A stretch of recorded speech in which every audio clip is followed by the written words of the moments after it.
Welcome to the Attractions Group podcast. I'm Don Helbig alongside everyone's favorite curmudgeon, Ryan Sir. Be sure to follow us on Twitter. That's the Attractions Group _GRP. You can also follow us on YouTube by searching for the Attractions Group podcast and listen on your favorite podcast apps. Well, Ryan, what do we got going on How should today? I know? I'm just an old curmudgeon. Anyway, so big show today. We've had a couple of big ones in a row. We got a friend of the show, Kris Rowberry, who you might remember that we interviewed during IAPA, with Ride Entertainment, but he's not here to talk about Ride Entertainment today. We're here to talk about, a subject matter that's very near and dear to him, which is the National Roller Coaster Museum and Archives. So what a cool subject. We got to hit on that a little bit. This is something I've been hearing about for a decade or more now. But Kris, welcome to the show. Thank you all for having us. Really appreciate it. Great to see everyone in their festive aloha gear. I want to point out that Kris is only the second guest that we've had that wore the dress code. The first one being Jeff Pike. But Hawaiian shirts are required for all guests, even though nobody adheres to the dress code. White tie affair here. Definitely. All right, Kris, to get things started, what is the National Roller Coaster Museum and Archives? It is a 20,000 square foot facility where we store and preserve some of the most historic ride vehicles out there, tons of blueprints, as well as other cool artifacts there out in Plainview, Texas, which is literally right next door to Larson International. So where you're making all your loops and your flying scooter rides, the museum is right next door to that. And it's grown from this small little building that was just housing some archive material all the way up to, like I said, now 20,000 square feet of just space where we've got every single vehicle imaginable. We have about, I think, 75 vehicles total now, as well as hundreds of other artifacts and blueprints, some of which we haven't even had a chance to even get through yet. Well, that's really cool. I mean, you mentioned that it's in Plainview, Texas. So I understand that there was some sort of relationship with Larson that brought the museum to that particular location. Can you talk about that? Absolutely. So Larson International and the Novotnys, who own the company, are very big proponents about history and about preservation. And so they were incredibly gracious to donate the extra land to the museum. So the museum actually owns the land it sits on, as opposed to, say, going out and trying to find somewhere where you'd have to lease it, and then the lease comes up every year. And then if they don't like the lease and they kick the museum out, then you have to find another place to move all this, history. So it's in a great, secure spot, and it's going to allow the museum to do what it needs to do to be open to the public, as opposed to sort of hurrying things through and just saying, okay, it's open. And then you get out there and you're like, this is it? Like, you want to do it right. Now, Kris, when a lot of our listeners, they think of Texas, they think Houston, Dallas, San Antonio. Where's Plainview in relation to those cities? Nowhere near it. It's in West Texas. So if you have ever been to Amarillo, or you've ever been to Lubbock, which is home of Texas Tech, then Plainview is right in between both of those. So it's about a 40-minute drive north of Lubbock and about an hour and a half drive south out of Amarillo. But it's right there on the newly minted interstate, 27. Awesome. Okay. So, I've been hearing about the museum for a long time. When do you guys consider the museum to have been founded? So the museum was founded in 2009, and we've been slowly working towards getting the museum up and running ever since. And again, like I said, it's been those real slow but methodical building out the facility to the point now that we've got those 20,000 square feet of storage and historical space available to us. All right, Kris, who are some of the board members that would be part of the museum, and how do they get those positions? Well, you've got to have a passion for it, obviously, and you've got to be, part of the industry in some way, shape, or form. But our board members include, there we go, Ed Hiller, who is the CEO of Ride Entertainment and also my boss. Hi, Ed. How are you? Carol Sanderson, who a lot of folks know from ACE years ago. She was actually the president of ACE from 2002 to 2006. Hunter Novotny, who is now our treasurer. Chris Gray works at Skyline Attractions. Gary Slade of Amusement Today is our past chair. Jeff Novotny, who is the current chair, who also owns Larson International. Robert Ulrich, who is our rep from American Coaster Enthusiast, and of course an ACE past president. The great Pete Owens, who is from Dollywood, who is the head of our marketing. Richard Munch, an original founding ACE member, as well as our historian. And then Tom Sheehan, who is our general counsel, and Walt Bowser from Bynum Painting. So we got a lot of eclectic, different folks from around the industry, but they all share and contribute their specialty to helping make the facility be a success. Well, it's funny because one of the questions that I often ask our guests, especially on like the journalism side of things, is if you were going to have a Mount Rushmore, what are the four heads you'd put on it? But as far as roller coaster history and enthusiasm and stuff, I think you just named a 10-head Mount Rushmore right there.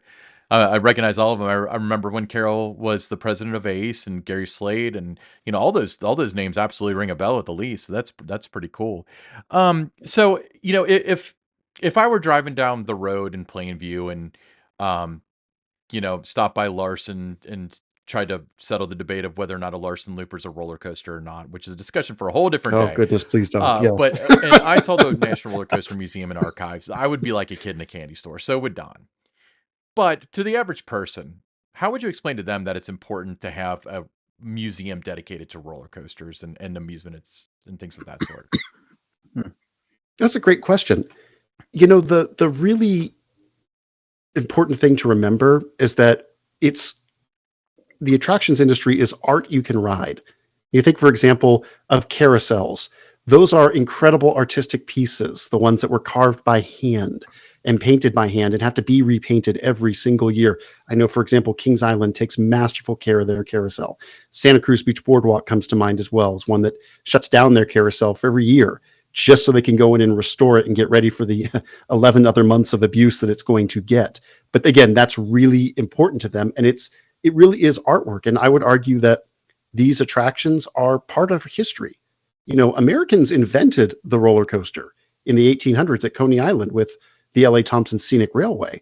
So we should be proud of that history and we should be excited about it. So why not be able to share that excitement with others who might just think, oh, it's just a ride. Well, for some people it is a ride, but think about how many historic roller coasters are still out there. I hate to keep going back to Kings Island, but the Beast, incredible historic attraction that's there, and you can still ride it. The Santa Cruz Giant Dipper, going to be 100 years old next year. Not many things you can say that are 100 years old that are still just as good as the day they opened and can match the same level of thrill that today's rides have. And yet, here we are. So for us, at least for me, it's about that connection to the past, because I'm a big history buff, and being able to experience those same things that our grandparents experienced and possibly our great-grandparents, depending on how old the artifact actually is. And even if you didn't get to experience it personally, you still get a experience by being able to see what was going on back in the day. Yeah, I completely agree. Yeah, I kind of relate it to, there's different interests that people have. And, like my wife, she's very much into all those like crime shows and things like that. So if we go to Tennessee, she wants to see the crime museum. So it's the same kind of thing to me, where people that have an interest and a passion in the amusement industry have an opportunity now to see some of these great rides from the past. And that brings me up to my next question for you, Kris, is what are some of the more notable items that you have right now on property there in the museum? Goodness, how much time do we have? All night. Oh, then we're going to use a lot. So I think you can't really start that conversation with talking about the items that have come from Cedar Point. You've got your Wildcat car. In fact, you actually have 3 of them. You've got the lead car from Mantis, which is just a beast. You don't realize how big they are until you get right up next to them. You just sort of see that sort of front top half of them, but there's a whole second bit that you don't realize is actually there. You've got the Avalanche Run / Disaster Transport, not only the bobsled, but also a section of the track. It is our heaviest artifact to date, although that's going to be very closely competed for here very soon. We recently received vehicles from Knott's Berry Farm, the front and back car from Montezuma's Revenge, as well as the top of the loop from the ride. So that will be a very fun display to be able to put up here at some point. And probably the most famous resident we have right now would be the Matterhorn bobsled cars from Disneyland. And we know that, Disney doesn't necessarily like to have their vehicles out in different places because it's just usually in the Disney parks and that's all you ever see them in. So we were very gracious and very thankful to the park for being willing to donate that to us and be able to show it off to so many other people. It's one of the ones that definitely gets everyone really excited when they see it. Well, that's really cool. So, you mentioned a bunch of different items that you have there. Is the museum open to the public? So, is it open? Not yet. We're working on it. I know a lot of people always ask this question, and I'm so glad that you asked it for us. The museum is still under construction. So it'd be akin to trying to open a roller coaster without a brake run. You really can't do it. So we want to make sure that it is perfect before we just say, yes, let's open it up to the public. However, that does not mean that you cannot come out and visit the museum. We have several opportunities coming up where you can come out as an open house, whether it's with the American Coaster Enthusiasts or others that can come out and enjoy the museum and see it in its current state. It is not finished. However, it is still a very visceral experience because for many people, you go out there and you can see a car that you sat in. And now it's sitting here in this museum in Plainview, Texas. It's kind of crazy to think, but every time I go out there to do some work, you're just reminded of, that I could have sat in that car at the Matterhorn at Disneyland. Or I sat in, row number 1, seat number 1 on Mantis at Cedar Point. You remember that. And that's a really cool connection to have, especially if it was your favorite ride or a ride that you never got the opportunity to experience. I know a lot of folks, whenever we post the photos of Volcano from King's Dominion, that gets a very big reaction because I know that was a ride that was very beloved and could have been a challenge sometimes to get on, but definitely was an experience when you got the opportunity. Now, Kris, you just mentioned, like the opportunity to sit in a car or something like that. I understand there's a room there that is kind of like a bar. Talk about that a little bit. Oh, you mean the special events area? Yes. I do mean the special events area, yes. Colloquially, we call it the Buzz Bar, which I think it's just the perfect name, let's be honest. It has so many good monikers to it. It is made of so much ride material. I think that's what makes it so cool, is that we're at the forefront of upcycling and recycling material. The bar itself is made of wood and steel salvaged from Mean Streak at Cedar Point. And the top of the bar has an epoxy layer on it, and they've embedded pieces of the ride. So there's a chain bit, there's some wheels, etc., inside the actual epoxy. When you belly up and sit at the bar, you're sitting on a roller coaster wheel, an authentic RMC road wheel that was graciously donated to us by Macklin, who manufactures that wheel. And they placed an extra epoxy on top of it so it's nice and smooth to sit down on. And let me tell you, those things are heavy. And they still spin. So you can just go around and, if you wanted to, woo, you could just do that if you wanted to. I don't recommend it because it doesn't stop spinning. It's got a lot of momentum to it. But we also have all sorts of different brake handles from old school manual braking systems along the wall, as well as different wooden selections from different rides. So you can see, here's what Ipe looks like. Here's what Southern Yellow Pine looks like. Here's what Douglas Fir would look like from a ride. And it's all got the notations as to where they're from. So you're still learning something while, you're enjoying a tasty beverage every now and then. That's a room I want to check out for sure. Yeah. It's a trip, to say the least. And it's a great way to finish after you've done a lot of, for me, a lot of washing the vehicles, getting them ready for photography. That's a nice way to end the day, to say the least. Yeah. I know the local Kiwanis Club has used it as well. And I think that you should have like a beer flight called the lap bar. So your so your mantra can be walk in with a lap bar, walk out with a buzz bar. That was way funnier and made Well, way more that sense in my head when I came up with. was it. Okay. I will say though, it's you can. I guess at what point, if you have to cut somebody off, do you call it a block break? You're welcome, No, it's El an Toro e-stop. Ryan. Yeah.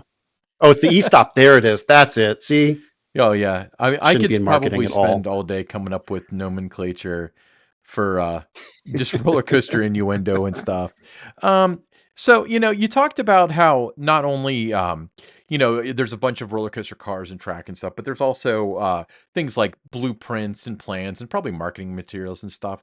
Um, you mentioned that there's like a tie to the past associated with this stuff. How do you see like the archives and things like that playing into like an understanding of the past? As far as like when there's a roller coaster car, um, you hit the nail on the head when you said like, I rode Mantis before it got squashed. Um, so I could probably relate to it in terms of like, I probably rode on this car or whatever. But when it comes to blueprints and stuff like that, where do you see the connection to the public with that? Do you think that that's a walk down memory lane, or do you think that's more of a geeky roller coaster thing where people like you, me, and Don would be interested?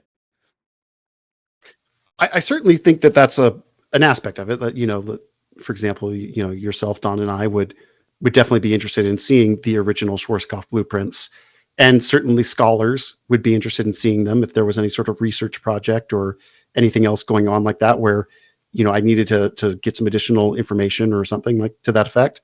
But I think more than anything, it's just having it there just to preserve it is the biggest and most important thing. That knowing that it's there and that it's safe, that it's in a climate controlled facility, makes all the difference, because it really is part of our history. Great example, in fact, of how it was even used was when we were building out the track for the Super Duper Looper display, which is about 15 feet off the ground, and we didn't have any track that came with it. Hershey Park graciously donated an entire Giovanola train from Super Duper Looper and completely rehabbed it, cleaned it up, repainted it. It looks brand new. It's still fully functional. I know because I kept pushing in the restraint unlocking mechanism for the documentary, Schwarzkopf documentary trailer, just to see if it would work, and it turned out it actually had a pretty good effect to it. But we couldn't figure out, okay, well, how are we going to mount this? And all we had to do was just go into the archive room, find the Schwarzkopf track design in a blueprint, and Hunter Novotny at Larson was able to create that track at Larson, paint it, and mount it perfectly. So it's the exact same dimension as a Schwarzkopf track. Very, very cool. That to me is the cool thing, is that we can always be that facility that trying to find the right word for this. Make it available to anyone if you would ever need it. Yeah. Yeah, Kris, when you get to the point that it is open to the public down the road here, how do you envision it taking place when somebody would come in? Would it be like a self-guided tour? Would you have tour guides that would take people around and explain the different things? What's the vision for that? That's a great question. I couldn't speak exactly as to whether or not it'll be self-guided or will it be, tour guided. I will say, from the concepts and other items that we've seen from the museum and from the people that are designing it, it's going to tell a story. So it's a storyline. It's very much like a theme park ride. So you walk in, and the first thing you're going to learn is, here's how the first roller coaster started. Here's our oldest artifact from 1918 that we have, the Jackrabbit train. And as you go along this path, you're going to keep learning more and more about the history of the parks, the history of rides, and eventually it's going to empty you out into the big, Mark Moore Memorial Wing, which has all these vehicles on display. One of the things that has been inspiring to us is the Harley Davidson Museum, the way that they've displayed their vehicles. That's really cool to see, and we would love to be able to use that as a template so that others can experience that as well. If you ever had a chance to check it out, it's in Milwaukee, I believe. It is really cool. Yeah, that is really cool. Now, before we went on the air, you started talking about how you were affiliated with like the aerodynamics documentary as well as the Schwarzkopf one and so on. I didn't know that. That's really cool. So just plug it real quick. What's it titled on YouTube? That's where I found it. Well, just search Legacy of Arrow or Legacy of Arrow Development, and my partners on that project: Nicholas Laskowicz, Robert Engel, and so many others. Andrew Hansis, Barbara Lawson. My goodness, it was a great project to work on. It took about a year and a half. Should have taken 2 years. We really compressed it down, and it was just a loads of fun. And it grew out of the idea of doing a 30-minute special for our old Lost Parks in Northern California TV show, which is also still on YouTube, by the way, for free. And if you're a history buff, check it out. You can see all the cool things that used to be in the San Francisco Bay Area. That's really cool. We only got to 6, but there were about 40 of them total. So we thought we were going to be doing the show for quite a while. But that was what it came out of. Is that we thought we'd do a 30-minute special on Arrow, and then all of a sudden we started writing the script and realizing this is going to take way longer than 30 minutes. And turns out it took about an hour and a half, and it was absolutely worth it. I agree. I found that independent of this conversation. It's a couple years old now, because I remember I watched it. Released in early 2016. Yeah, so I tell you what, I'll find it and I'll put it in the description of both the podcast and the YouTube, so people can watch that, because that's really cool. It's got like 1.5 million views now. Just about 1.5 million that's views. Incredible. Yep. We're about that. Hey, it's not about the number of views. I can't stress this enough to the folks that are listening who are maybe content creators or theme park fans that want to get into making content. It's not about the amount of views; it's about the quality of the content. That's what it always comes down to. Yeah, and absolutely. The Schwarzkopf one, is that out, or is that something you're still working on? No, my friend, we're not. No, we've just started on that, but we're trying to. Our goal is to get it out by IAPA in 2024, which will celebrate Schwarzkopf's 100th birthday, if he were still around. Awesome. It's a good way to time it out. I thought so, yeah. Yeah, Kris, let me ask you about, we talked about some of the items that have been donated, but say you're a park, you're retiring a ride. How would they go about donating a piece of a ride that's been around for a long time to the museum? Is there a certain person they'd have to reach out to, or, what do they do? The best thing to do is just to reach out to us via the form on our website, and just say, hey, I'm from such and such. We're thinking about potentially, coming out and taking out this attraction. Would you all be interested in potentially receiving a donation for it? And of course, the answer is going to be yes. It's just a matter of coordinating the shipping to make sure that it can get out there. I will say shipping is very expensive, and the museum is really focused right now on building out the interior of the facility. That's the biggest thing right now. But if a park is interested in donating something, by all means, reach out to us either via our socials, via our website. We are always happy to entertain interesting offers of any types of donations. I cannot emphasize how crazy it was when somebody found the Maverick Heartline roll from Cedar Point, and it was sitting in a field somewhere in your general area. And so my phone blew up from people asking, hey, is the Roller Coaster Museum going to get this? You guys are going to get this, right? We don't know. We've made some inquiries, and that's as far as things have gone. So, as I always like to say on social, stay tuned. You never know what's going to happen. But also, please don't trespass on the land. You don't own it. And we really don't want to see it get trashed, because it's becoming too much of a hassle because people keep trespassing to take a photo of it. Yeah, I completely agree. Yeah, I thought of you guys when I heard about that. My understanding is that essentially somebody works at whatever place this is in some general area, and they took pictures. That's been there for years, since 2007-ish, and they took pictures of it and put it on Reddit and said, oh, here's an interesting fact: there's pieces of roller coaster track that sits behind my building. And that's when it exploded. But on one hand, that's a lot of steel, like, for scrap. But on the other hand, it's sitting in a field. They either don't intend to, or didn't know they had it, or don't. It's unclear as to who owns it. So it's. Oh, they're clear. They are very clear about what they want to do with it and who owns it, and that's that part of the holdup. So, as opposed to what they want to do, but they have an idea of what they want to do. But plans can change. So they're not in any rush, and neither are we. We certainly don't want to have to grab something out there really quickly and rush it, and then just have it sit there for a long time and a different field in Plainview as opposed to a current field in a state near you. Right. Yeah, absolutely. It's but you make an interesting point as far as things like that, which are kind of lost because that's such a minor part of roller coaster history, but it's such an interesting part. No human being, to my understanding, ever rode that track. But I believe some did, and that's when they said this may not work out as they had intended. And I should clarify, we're not upset by any means that people started tagging us and saying, "Hey, is the museum going to get this?" In fact, I took that as a badge of honor because that tells me that people are interested in making sure that the facility is there and that the facility continues to grow. well, as it can.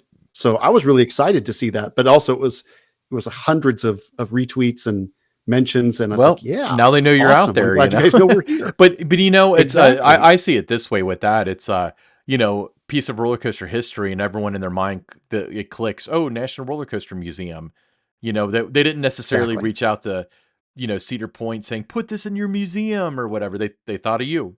And Well, I suspect that Mr. Clark probably got I'm just sure a he couple heard mentions something as about it well at some on point. Don't get me social. wrong, but I'm saying Hi, Tony. How's it going? Hope your microphone's working now. Tony can hear you loud and clear, I'm sure. So He couldn't at No Coaster, but that's a whole other story. Are there any obviously the Heartline roll that's a very interesting story, but are there any other artifacts that you've pursued that you haven't been able to get that you can think of? Well, goodness. Yeah, I think the Conneaut Blue Streak, that would have been a nice addition. I'm glad that at least a local museum was able to preserve one or two of those cars. So that was good. But of course, that's a tough one for I think all of the roller coaster community to see a historic ride like that get torn down in the way it did. It's unfortunate, but we were reminded of the fact that this is a business, and that's where the museum can step in and be that shining knight and saying, yes, you may not be able to ride this anymore, but at least we have a piece of it still here, so it'll live on forever. Absolutely. Trying to think of any ones that were so close that we just couldn't get, or the one that comes to mind that's a success story. It was our longest trip ever, and that was Jeff Novotny, who splits his time between Lubbock, Texas, and North Idaho. That's where his other house is. He drove from North Idaho to Flint, Michigan, to pick up the Rocky Springs Scenic Railway car that we have, which is the oldest one that we've got, the Jackrabbit car. And they found it in a garage in Flint, Michigan, randomly. So Jeff drove all the way from North Idaho to pick it up, and then drove all the way from Flint, Michigan, down to Plainview to drop it off. So I think it was something like 1,500 miles one way. Drove straight through, I'm guessing? Pretty close to. Him and his, it was pretty crazy. That's I couldn't fathom that. I'm getting too old, as Don mentioned at the top of the show, for these long road trips. Yeah, Kris, how often do you stop by the museum, and is there one particular thing in there that is your favorite? Oh man, that's like a Sophie's Choice, Don. Thanks a lot. Yes, I do head out to the museum probably 2-3 times a year. Whenever we get new acquisitions, I like to go out there, clean them up, detail them, and then photograph them so they look nice and pretty. In terms of the one that I'm always looking forward to seeing, boy, it always changes because every now and then you get something new, right? For me, I think it's the Matterhorn cars. I really do, because I remember being in there. I remember just that fun seating, as Bob Gurr called it, the date night seating when we did the documentary. And the story just behind that ride, that it was by no means going to be a success by any stretch of the imagination. And yet, despite its flaws, it's a legendary attraction, and it is now the world's first tubular steel roller coaster. And to have that vehicle there is really, really special, especially knowing the story behind it and the people behind it. Yeah, that really adds to it when you know the story behind a lot of these things. Yeah, definitely. From just, oh, it's just another roller coaster car. Like, well, yes, but this car was such and such for so and so. And then when you have been able to experience it for yourself, it adds that extra bit of specialty to it. I will say, one of our good friends out here, the Quirky Coaster Couple, great Facebook page if you get a chance, check them out. They're based in San Antonio, but they came out to the museum for our West Texas Roundup event 2 years ago for the first time. And it was a very emotional experience for them because, again, here's your childhood. Here's attractions that you remember, and here they are forever preserved. Thought they were gone forever. There's a whole section of the Texas Cyclone track that is sitting 20 feet in the air that they were literally cut out with chainsaws the moment that last train went through the station. The ride shut down, the power was cut off, and they took chainsaws to it and moved out this 20-foot section of track. So there's a full section of it, and it's one of the last remaining pieces of Astroworld that's out there. Hmm. Very morbid way of thinking about it, but that's very true. I always thought that it was an interesting way to keep parks alive. For example, like when Geauga Lake, well, Astro was a good example, but a lot of these parks, when they're part of bigger chains, the rides get dispersed, so they kind of have a second life in that instance. Mm-hmm. So you both work and you hobby in the theme park industry, but you've got an affinity for history. So yeah, and this is gonna sound like the strangest question, but I think you'll understand my question. What's the biggest theme park historical character that you've met in person where it was you were like starstruck to meet him? Ooh. See, that's a tough one because I've met Dana Morgan before. He's a lovely gentleman, and his wife Paula. She's incredible and she's hilarious. I would have to say Bob Gurr. You know, Bob was in Mountain View coincidentally for a presentation and with the Historic Society, and we just got to sit down and talk with Bob for about an hour about just everything Arrow. And this meeting was being held 2 doors down from the old Arrow factory, which is still there in Mountain View. And man, that was really special because that's a connection to the entire theme park industry from its birth. That was really a really special moment for us. Mm. Now, of course, I would also be remiss if I said every time that I go to Mason and get to meet Dawn, that of course is absolutely the most important person that I've ever met in the industry. Oh, hi Dawn, how's it Well, I going? mean, Doing I great, just feel Kris. like Doing that if you were in the movie Bill and Ted's Excellent Adventure and you had to go back in time and pick up theme park historical characters and Don was in that mix, I don't think you'd get the A plus and you'd end up going to military school. I'm just saying. Well, I'd say so. Dawn is a significant part of the history of this industry. I mean, without Dawn, would the racer have been as successful because of Dawn's marathon riding? I don't know. You just cemented me as being old when you say part Oh of the well, no, history. Part of that's the not first of you no. just Come on. whenever somebody says history, you feel the word old. Don't you agree, Well, Ryan? Yeah, I completely agree. Or it's like you've got a history of being late to work. History has a bad connotation, and that word should be canceled. It does. It does. Absolutely. It does. No, but I appreciate your kind words there, Kris. of I course, mean, and it's certainly I mean it too. I'm not just being facetious, completely facetious, but it's true. Is that this industry is built on characters, and it's built on characters in a positive way. So you've got your folks like your Dons out there. You've got people like Bob Gurr, who they were winging this stuff back Mhm. in the day, trying to figure this whole thing out, and then had to adapt as they went. You've got Tony Baxter's who used to go in the magic shops and then eventually went to Walt Disney Imagineering. How great is that? It really is cool to see the progression and to see all the different people that are out there. You've got your Alan Shilkeys, you've got your Fred Grubbs, you've got your Tom Rebbies. I mean, just all these different people that have made this industry. So there's always people and stories behind every single one of those ride vehicles.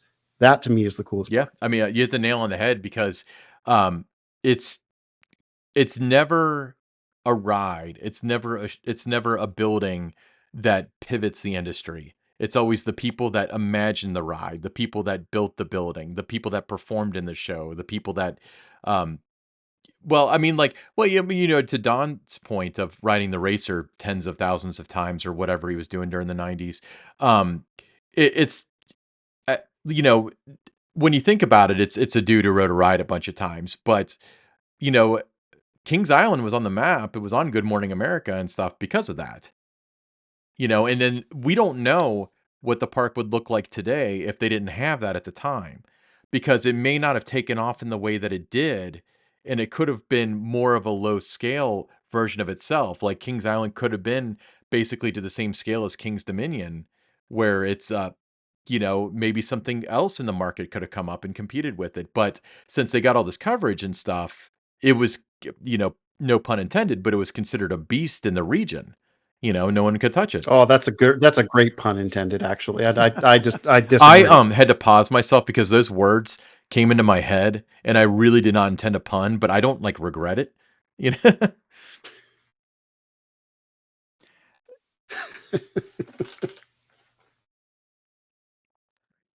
All right, Kris, you got Ryan and I very excited about the museum. When can we come visit? I don't know. So the good news is that we're planning an event this year. The question is, we're trying to figure out exactly when it's going to be. Traditionally, ACE would have the West Texas Roundup every other year. This is a West Texas Roundup year, but unfortunately, we lost Joyland Park this year, which was a very cute family-owned amusement park in Lubbock, Texas. So we're still working with Wonderland, which is located in Amarillo, as well as other facilities to see what type of event we could potentially have. So stay tuned to all of our socials at Roller Coaster Museum and ACE South Central. And as soon as we know something, we will absolutely blast it out so that people can come out and visit. Because we know everyone wants to come out and visit. And we certainly want to be able to open our doors to everyone as soon as we can.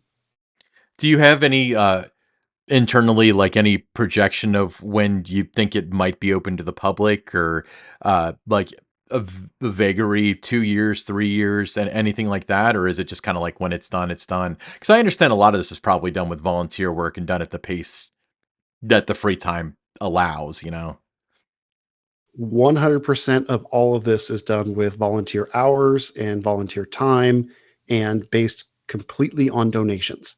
So we're kind of at the mercy of that. So we don't have an exact date, because the last time that we did give a date, COVID. So that didn't really help out very much, as you can imagine. It was a bit beneficial actually to us, because Larson didn't have to let go of their workers temporarily. They just kept paying them to finish building out the exterior of the museum. So again, a massive shout out to our friends at Larson. Every time you see a Larson Super Loop, and there's people that of course deride them and all that, those Super Loops are helping to preserve history. So just a new appreciation for them the next time you see them in a park. Seems like good people. Everybody in West Texas is good people. It really is. It's a cool area. It's got delicious Tex-Mex. Oh my goodness. And it can snow, and it can be 100 degrees outside, sometimes in the same week. Well, we feel your pain here in the Cincinnati region, because today I went to the gym in shorts and a t-shirt. 3 days ago, it was bundle up weather. Absolutely. So when you talk about the museum, the long-term goals are for it to open and stuff. Um, how long have you guys been building this particular location? Like, I remember back quite a while ago. I mean, you mentioned that it was founded in 2009. Is that correct? Okay. So That's correct. Yes, this board was founded in so 2009. so I remember hearing about it before that. So obviously it was some sort of conceptualized before that, because they were taking donations. I mean, my mind could be in the wrong place, but when was this building like the site chosen for it, and construction of the actual museum? Like, when did that start? That started in 2009, once the board was set as it is now. We've been talking about this museum for decades, it seems like, because we have been, and ACE was looking to find a facility and find a place where they could build this museum, and it just didn't work out. It's tough to be able to do when you've got all these different collections that need to come together, and they would have to come together at one moment. So the way that the museum's been built now is that they can come as they come in, and it's okay. We know they're safe. We know they're preserved. so we can open when we're ready. That's a great luxury to have, and that means you're going to be able to put the best possible product on the field, right? That is certainly the case. My condolences to your Bengals. That was a tough game. I'm sorry. Don't go there. You had to bring it up. I was Hey, just I'm a getting over 49ers it, fan, Chris. so trust me, it was a lot worse for us.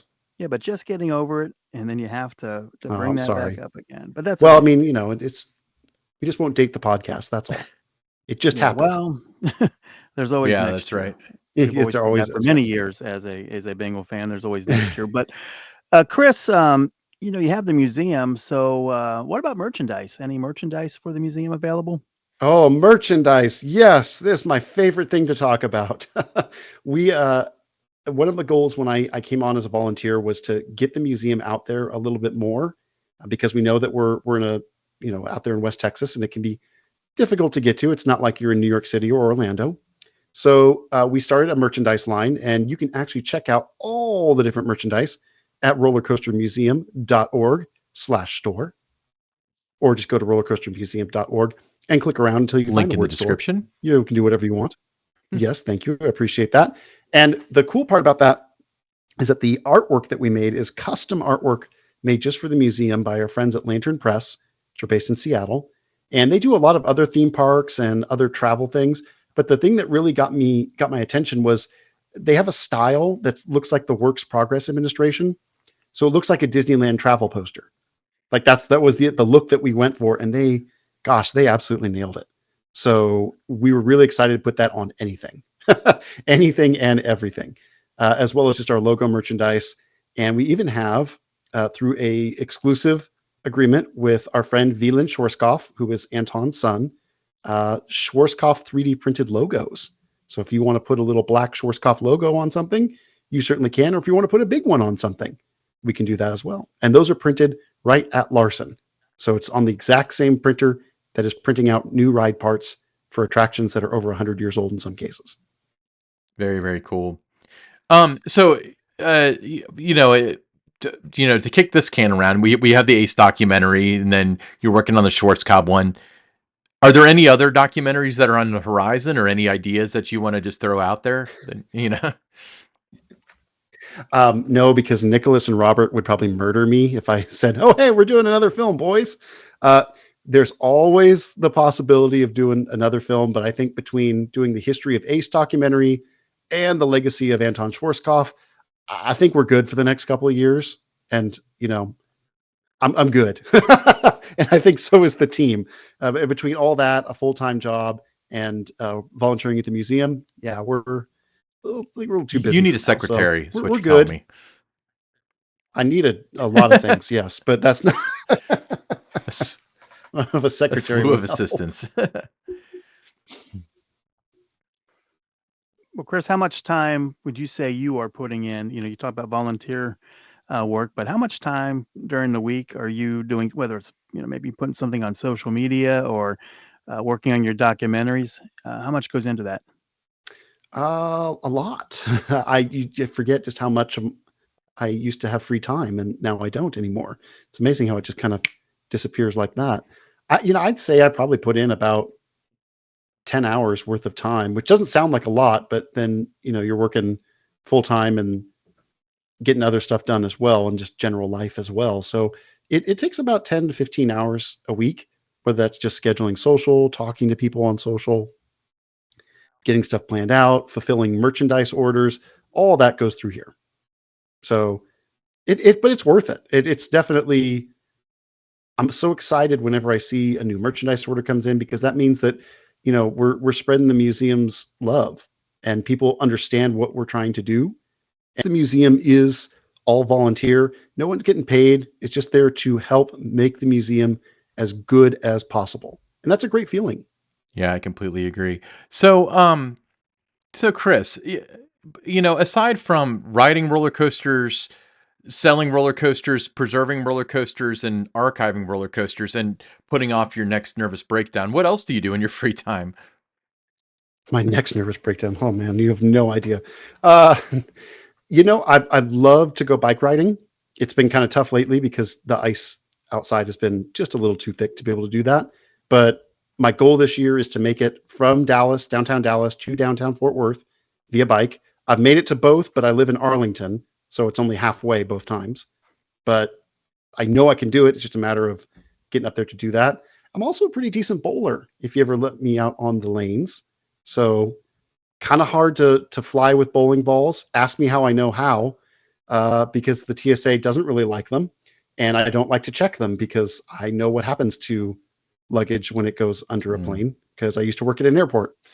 It's terrifying. So I'd rather not have a $150, $200 bowling ball get destroyed by a luggage machine. Yeah. Well, just imagine the 20-year-old kid that has to lug the bowling ball and throw it in the back of a 747. I feel so bad because it's funny because we have the bowling museum right down the street here in Arlington, and the PBA and all the USBC, United States Bowling Congress, is all headquartered, literally kitty cornered to Six Flags Over Texas.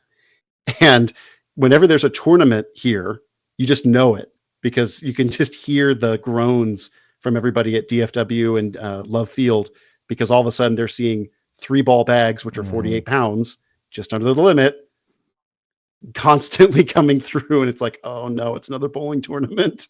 Here's a couple hundred bags. They should pay overtime. Okay, so just to round things out, can you tell us just one more time the National Roller Coaster Museum's website, as well as where to find you guys on social?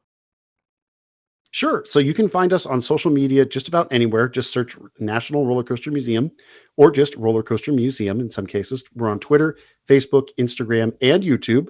And YouTube, we're actually showing some of the cool pieces from our Aero collection, which was an entire palette of film canisters, VHS, DVD, PAL. I mean, you name it, there was a format of it from different Aero content. And some of it includes really exclusive stuff. Like we have Matterhorn pre-opening POV. Wow. Which was on 8mm film, I think at 8 frames a second.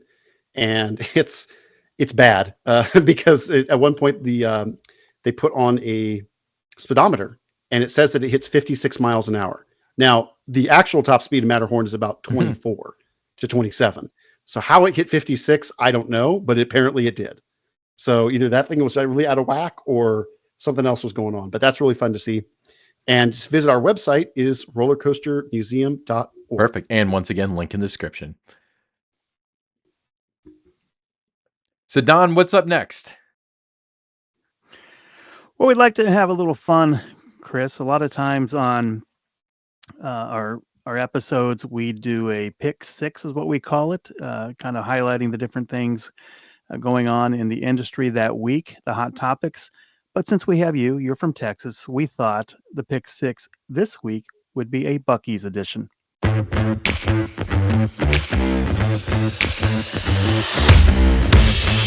Oh yes, I'm so down. Let's do this. All right. So 6 questions, you answer, and we're ready to go. So the first question is your favorite BUC-EE'S sandwich. Favorite BUC-EE'S sandwich. Oh, it's easy. Brisket sandwich. Oh, really? Not the melt? Yep. Nope. Brisket sandwich. I go for the melt. I mean, the brisket's great, but the first time I tried the melt, it just became, I have to have it every time I go there. So I won't say anything just yet because there might be some other questions about it, but I found a new food item at BUC-EE'S and you absolutely need to try it. So hey, but we'll keep going have time for the you extra might be able points to at the cover it. end. Yeah, it's funny with Sweet. I think I might have told the story in the podcast before, but we've got a BUC-EE'S between here and Dollywood. So, obviously, but between Don and I, we stop there quite often. But the first time I went, temporarily the world's largest, by the way. for now, and well, until we still have to pass the world's largest to get to Dollywood when the Sevierville one opens, until the other one in Texas opens, which will then be the world's largest. Correct. Oh, the BUC-EE world we live in. So first time I ever went to BUC-EE'S, got the melt, loved it. I put it on social media. Everyone was saying, "Oh, you should try the brisket. They've got the best brisket." So next time I went, I remember, of course, I had to send Don a selfie at BUC-EE'S, and I got the brisket, and I got out to the car, and I had sent him a selfie there as well as the brisket sandwich, and he texted me saying you should have gotten the melt instead. And I ate the brisket, and he was right. The melt is better than the brisket, but they're both really good. But the melt is just You can't go wrong. Let's put it Yeah. that way. You cannot go wrong with either yeah. one.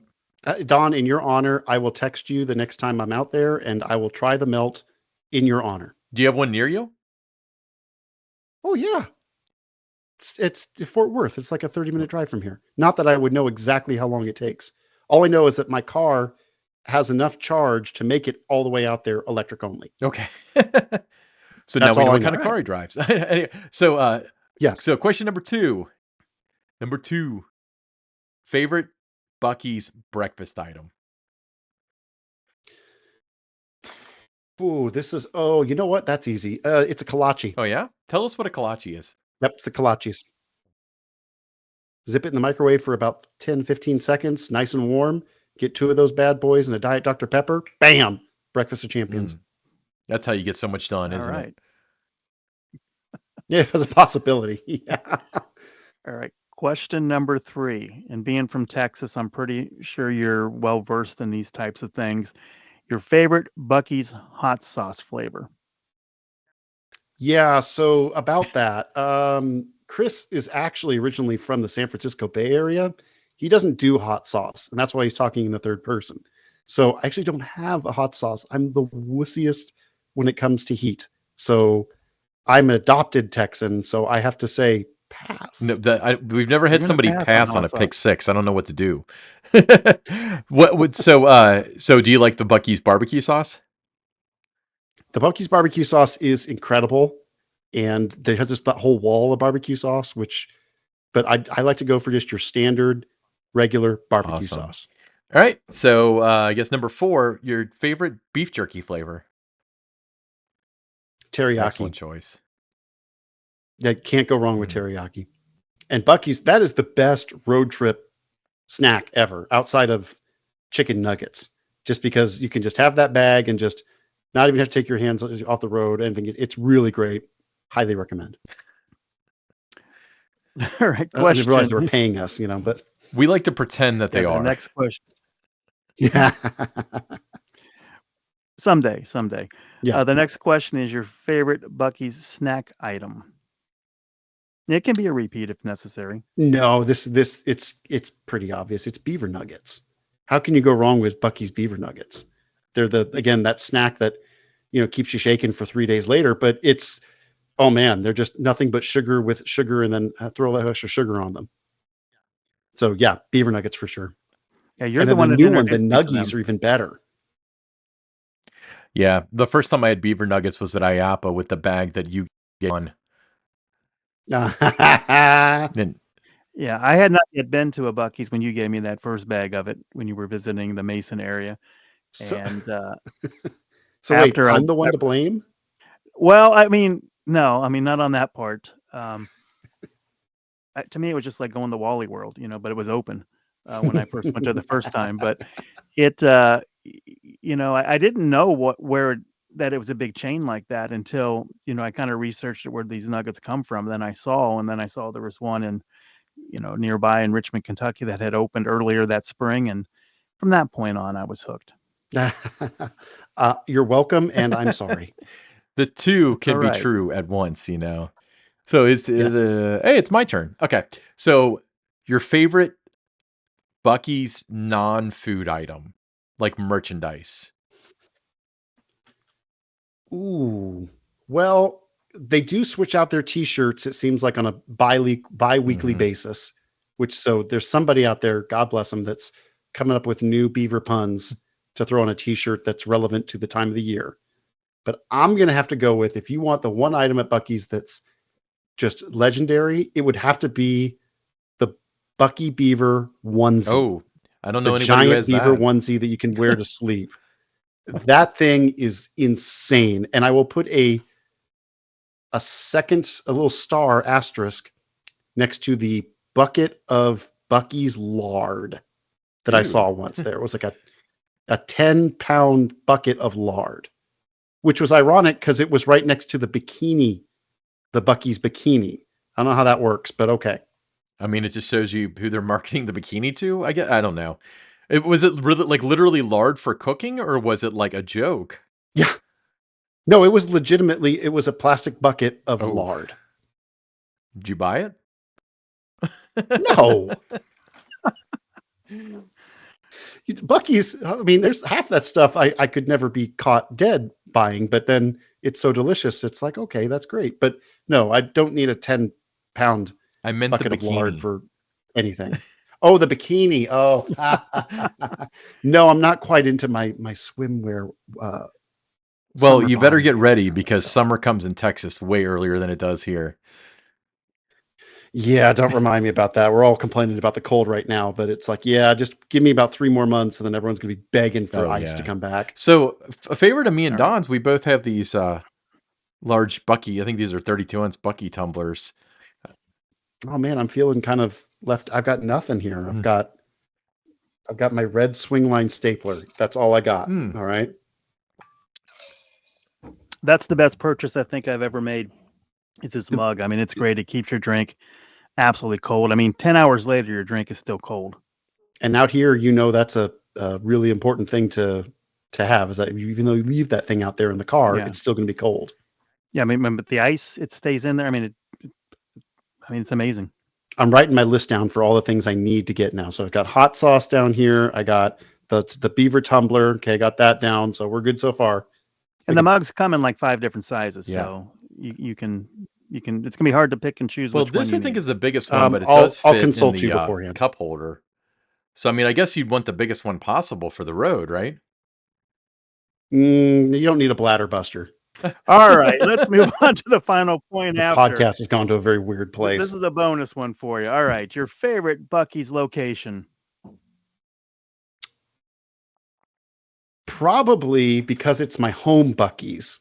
Talking like a home park all of a sudden. But North Fort Worth, right across from Texas Motor Speedway. Because when you're ever coming down from Oklahoma, that means you're almost home. And it's close enough, though, that you can make a special trip out there without it killing you and not having to be like another 2 hours out of your way just to go to Buc-ee's. So I would say that one, North Fort Worth. With a close second, the Denton one, which is almost the same distance away because they have the world's second longest car wash. By longest car wash, does it accommodate more cars, or does it do more stuff, or is it more spread? I've seen Buc-ee's extended car wash. I haven't been through a Buc-ee's car wash yet. I usually don't go to a car wash mid-trip. Then you have not lived. You have not lived. It is, the answer to your questions is yes. It's about 250 yards long. It's got just constant brushes, constant soap, 4 different dryers, it feels like, and then free vacuums and etc. It's a religious spa experience for your car. It really is. The longest one I think is over a football field long, and that's just outside of Houston. Wow. Awesome. Well, hey, you've given us some great information and some weird conversations here. We really appreciate you being on the show.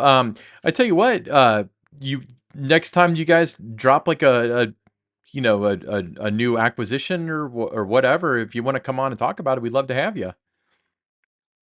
Yeah, we're always happy to share about all the exciting and fun things happening at the museum, and don't be a stranger on social media too. Awesome. Cool. Well, once again, your social media as well as the link to the National Roller Coaster Museum website is going to be in this description of the both podcast app as well as the YouTube video. I'm particularly intrigued by the 3D printed Schwarzkopf logo. That sounds pretty awesome, actually. So, yeah. So, Don, do you have any final words of wisdom? Kris, we appreciate you joining us tonight, and we look forward to hearing more about the museum in the months and years ahead. Certainly, and thank you all for giving us the opportunity to share all the cool things happening, and can't wait to see you out there real soon. Thank you so much, Kris. All right. Well, everybody, we'll see you next week. It's Kris Rowberry with the National Roller Coaster Museum and Archives. Good night, everybody.